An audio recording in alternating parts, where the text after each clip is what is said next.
Hello, welcome back to Poppy's workshop. As you notice, I'm still not in the workshop. I'm in the kitchen. And it's time for edition number 1 of Coffee and BS. For a moment here to see, well, I make some coffee, okay?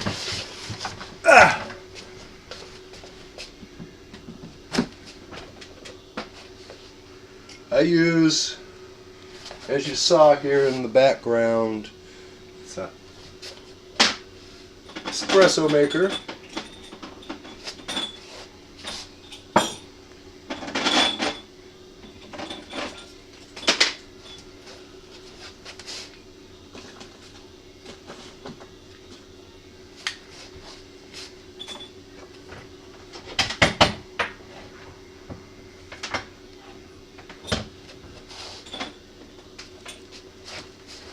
My beans,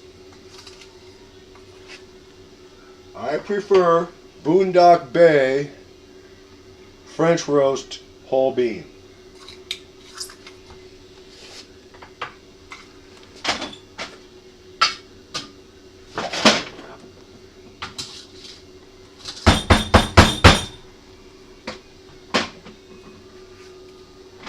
Very important to make sure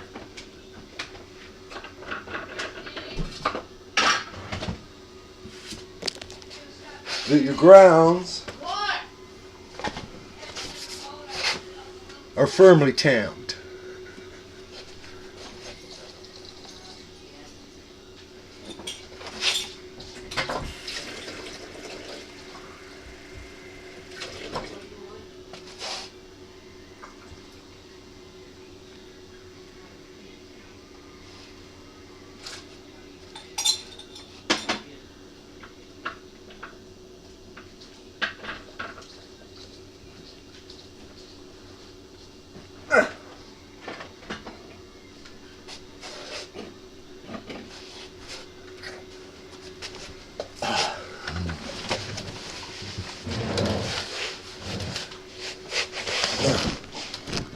Now, as you see, I'm using a little espresso cup instead of one of them little glass pots. I prefer it that way.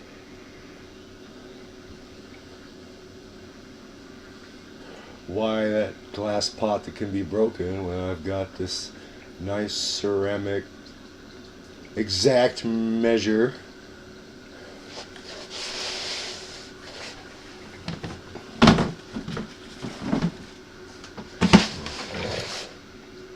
I don't know if you can hear it.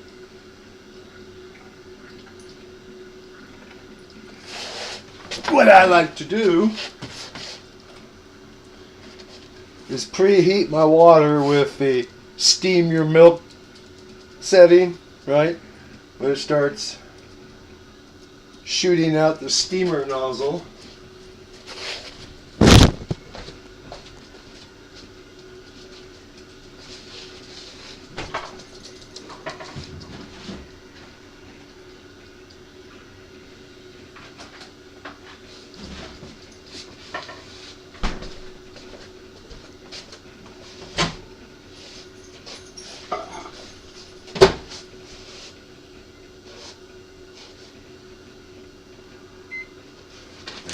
I'm going to set my matter replicator for hot milk in a cup. It'll take 50 seconds here for the replicator to make me some hot milk in a cup. It's an old replicator pattern. Very, very old replicator pattern. I tried washing one of the cups that the replicator pattern made, scanning it. Came out dirtier when the replicator spat it out, so I said leave bad enough alone. Yeah.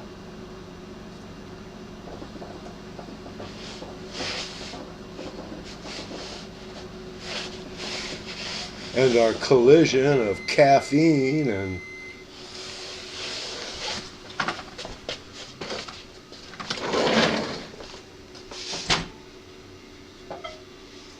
hot milk.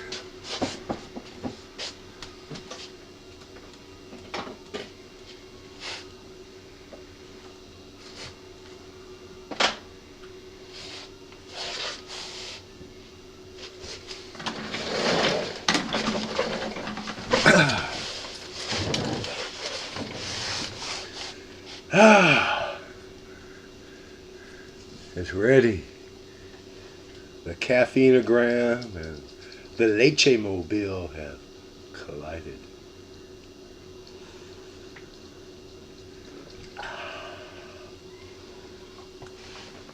Okay, we got the coffee under control. Now for the BS. This is the second video. You see, hi, I'm Poppy. This is my workshop. And you still came back? Oh, I still don't see that email.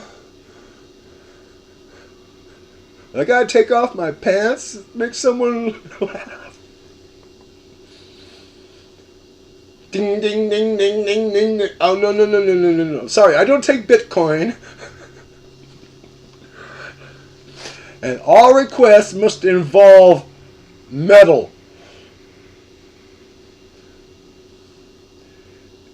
Heating it, cooling it, cutting it, taking two pieces and making one out of them. You know.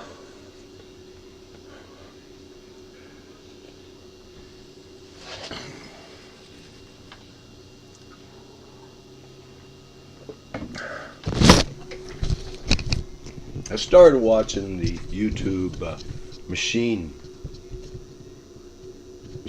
video channels, starting with Adam Booth. He was the first one I discovered. The first one I tuned in, Stella had just died. Wow. Man has a heart. No, truly, I'm not being funny. Man has a heart. My little dog, Wicket, she died last year. She didn't sleep in the room. She didn't sleep on the bed. She slept right here. Four-legged furry hot water bottle up against Poppy's bad hip. And that was her territory. She defended it viciously. Other animals, people. TT used to want to come in and mess with me while I'm laying there in bed watching TV. Wicked jumped up, growled at her, snapped a couple times. Yeah, Wicked protected Daddy. Slept with Daddy. Those cold winter nights, she'd push her nose and her paws between me and the fitted sheet. 3-dog night, 1 dog was enough. You got a good dog. The next video of Adam's, right? He was opening things people had sent him. Oh yeah, man. Oh yeah! I got the screaming purple greedies. Yeah. So then I binged all his machining vids. Then I went back at all the Saturday night specials, except the ones that just disappeared. I don't know. Someone hacked YouTube and disappeared them. I don't know. They're just gone. So anyway, I caught up on Adam. All his, so now I just got to watch him on Saturday. I'm going to watch him after I shoot this. See what he's up to this week.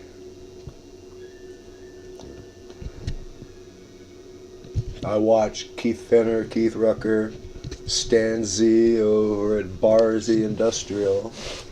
Tom Lipton over at Ox Tools. Steve Summers. Steve Barton. Stefan, I'm not sure what your last name is. Clickspray. I watched that reconstruction of the Antikythera mechanism you did. Interesting. Very interesting. I really liked looking at the machining to do those cyclical gears. I don't know if it's 4 or 5 different calendars and one crank the handle. I don't know. Good summation to me.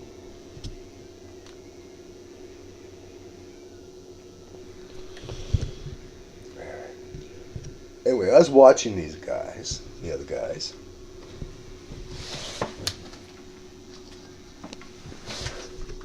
There, that's better. I'm going to take these off. I don't need them for the camera to see me, right? Anyway, I've been watching the guys on, on machining channels on YouTube, and I'd had this thing I wanted to suggest, but then I said, I'm not going to suggest anything to Adam. He is a professional.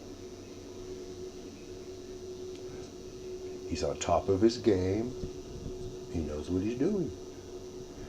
Now, Adam, on the other hand, I would come straight forward as a man, as a simple request. Hey, Adam, can you do some POV videos when you're machining? Right? I mean, that's a simple request, right? I mean, someone must make a headband. And you could put a camera on.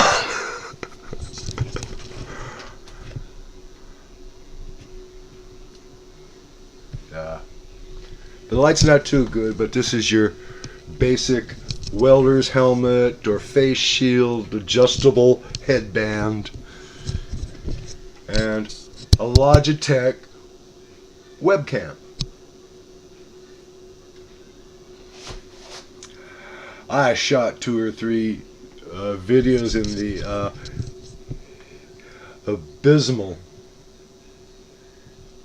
series of Shearline Tools overview. Not ready for prime time. So I'm not going to say, hey Adam, can you give us a point of view video? It's not that easy of an idea.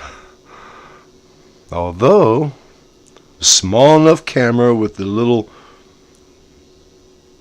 picture screen here, swing down, I am machinist. Give me your blueprints and go away. Alright? Anyway, this, so like I said, now Adam Booth or any of the other guys out there were to say, hey Poppy, do you have a suggestion? Okay.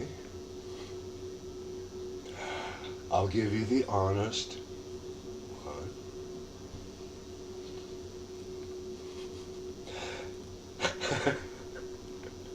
And I'll save that nasty one for the outtakes.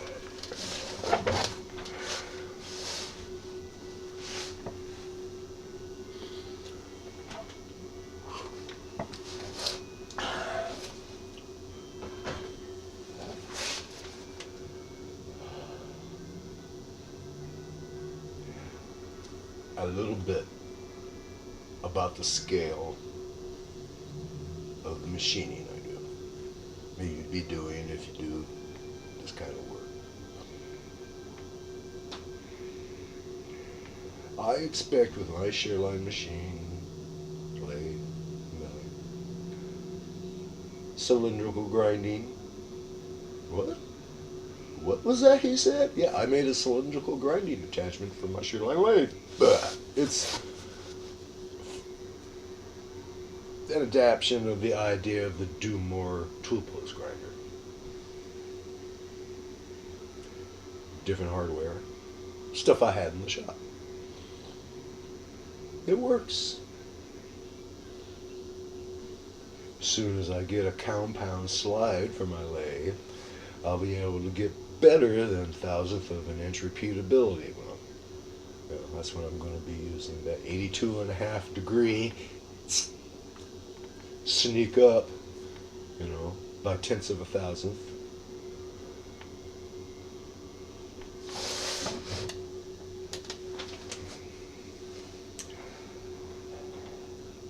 Projects.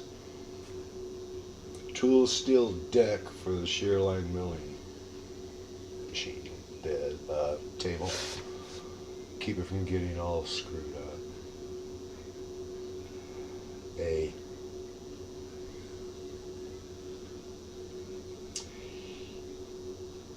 I have an idea for the problem a lot of people have with turning balls.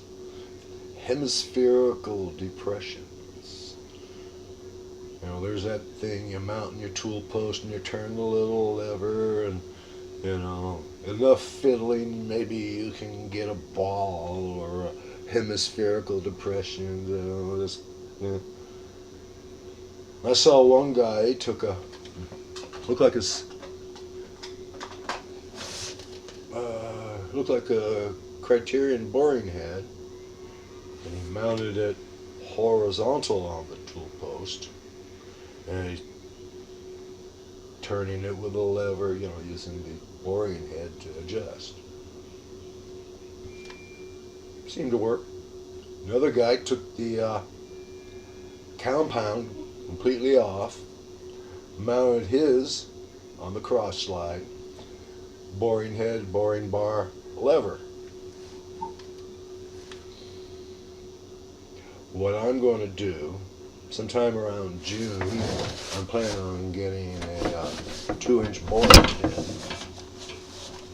One of the ones with the R8 shank and the inch and a decent fraction thread that screws into the back of the boring head.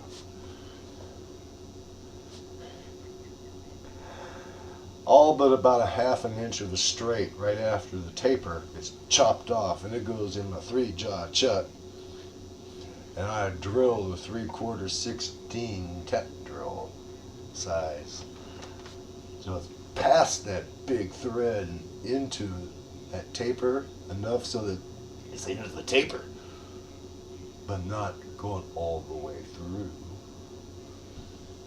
Back out. I got my tap. Tap arrived. It's a nice 3/4 16 B to 2B fit. I think I want a 3C for the quality of fit I want. But right now, the 2B will have to do. Anyway, tap that, or at least get it good and started. All right. Back it out. Don't break the tap. Finish drilling till it parts off. Take that stub out of the 3-jaw, set it aside.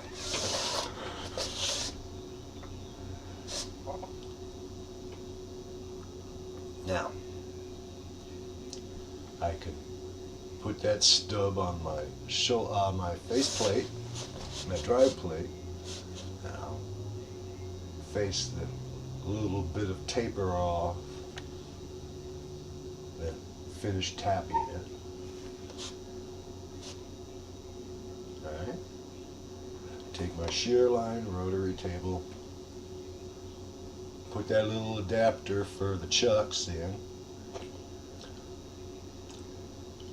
put the threaded, what used to be 5C, call it, shank, yeah, boring head, screw that on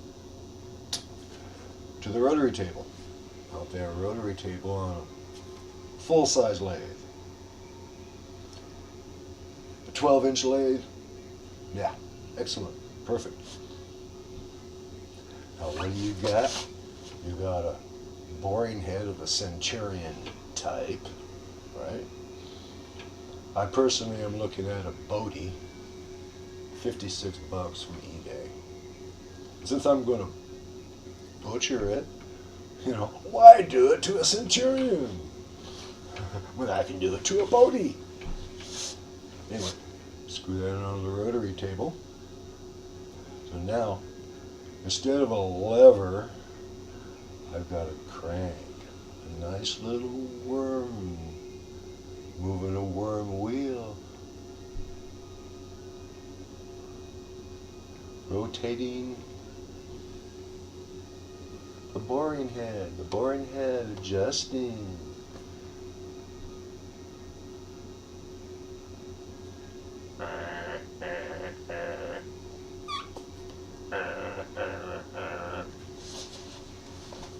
I'm going to do that, show you how I do it.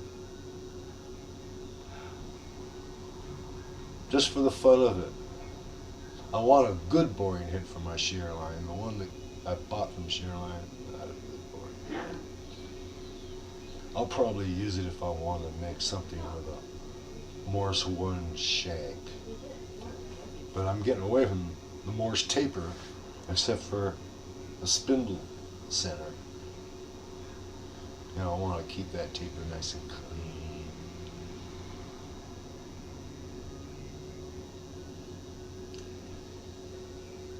I'm thinking of a larger cylindrical grinding device. I'd have to buy the shear line indexing attachment with that rod you push back and forth. You had to have a stack of gauge blocks. Literally, you gotta have a stack of gauge blocks if you're gonna cut gear and index it. You gotta have gauge blocks. Buy one of them, throw that rack away, find a way to spin the spindle with a motor, put a pulley on it, boom, on the milling machine table, grinding wheel, arbor, little grinding wheel of your choice, cylindrical grinding. Of larger parts between centers. And already you're doing small parts in the chuck between centers. Bigger.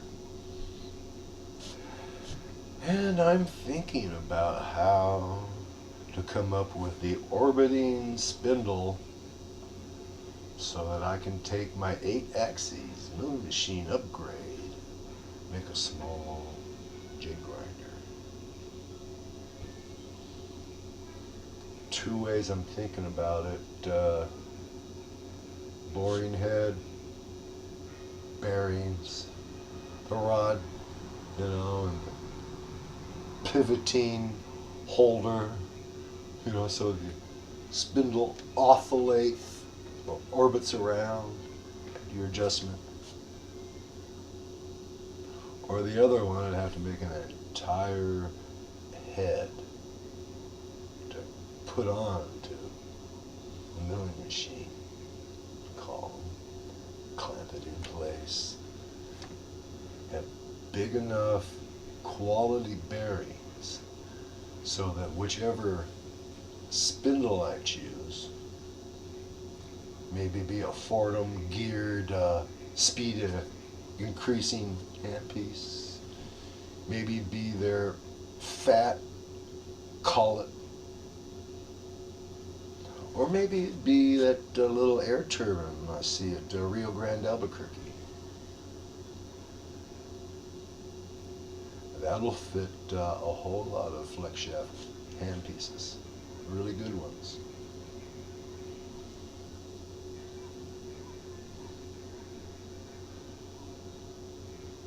Yeah,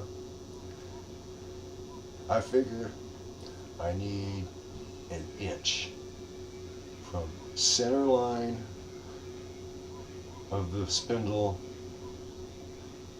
an inch maximum orbit. You know, offset to orbit. Everything else I've read and seen about jig grinding, they're very, very, very finicky about what size of grinding wheel, point.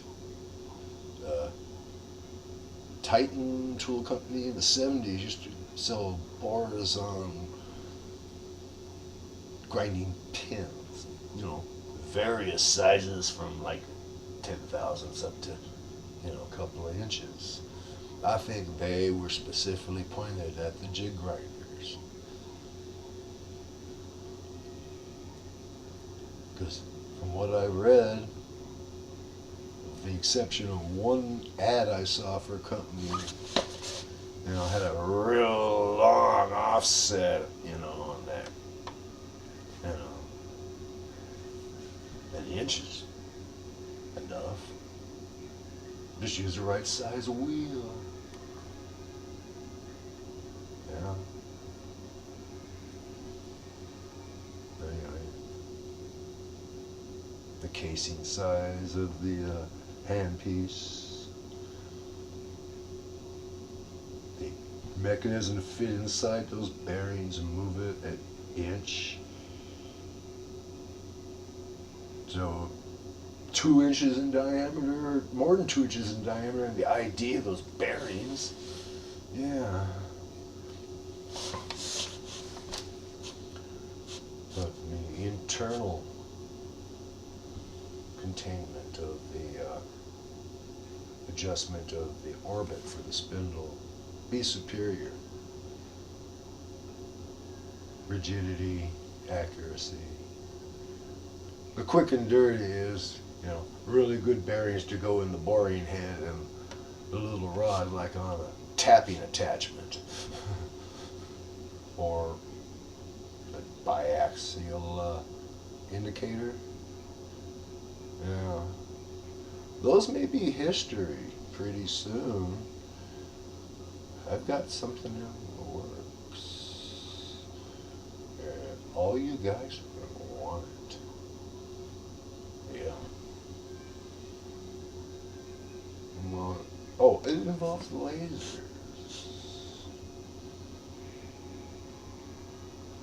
Precise alignment and positioning with a laser beam. And add a little bit of circuitry, measurement. Yeah,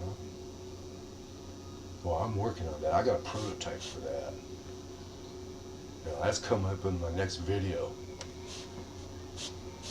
Poppy's last vicious stab at accumulating the filthy lucre.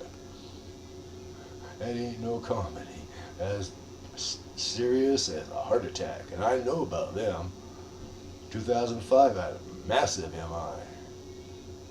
Next day, 5-way bypass. And, they had to remove half my right lung. The heart attack saved my life. I'd have probably gone to bed Christmas Eve. Wife would have woke up Christmas Day, reach over to shake me, "Good morning, Merry Christmas." I'm stiff, cold, blood coming out my mouth. Bleb. There was a bleb low down in my right lung. The heart attack saved me because it would have ruptured in my sleep. Wife would have, with my wife's luck, it would have been Christmas Day when she found me dead. Merry Christmas. So, heart attack saved my life. That was like the first of, now it's up to 9 miracles on that heart attack. Yeah.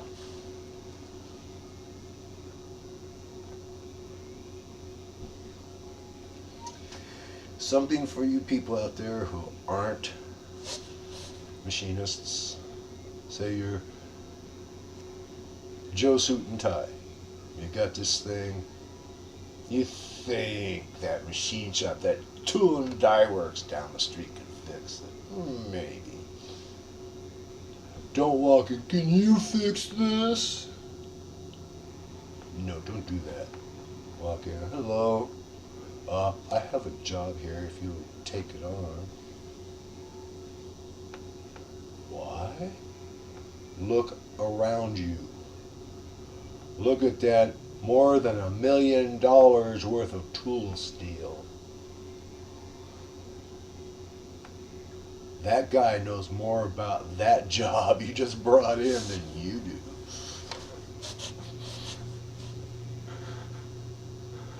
So when you walk in with high school machine shop, first semester level job, can you do this?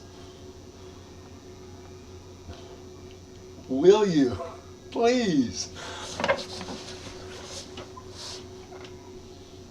I mean, other guys, they talk about shop etiquette, you know. Don't disturb a guy when he's machining, right? Stand off to the side and wait till he notices you, then you know, right? That's right. Don't touch the other guy's tools. Don't touch a machinist's tools. I saw a t-shirt yesterday. I think it's a new one. Protected by A-Bomb 79. There's a picture of him with a wrench. That's just about right in most machine shops. You touch a machinist's tools and he'll take a big ass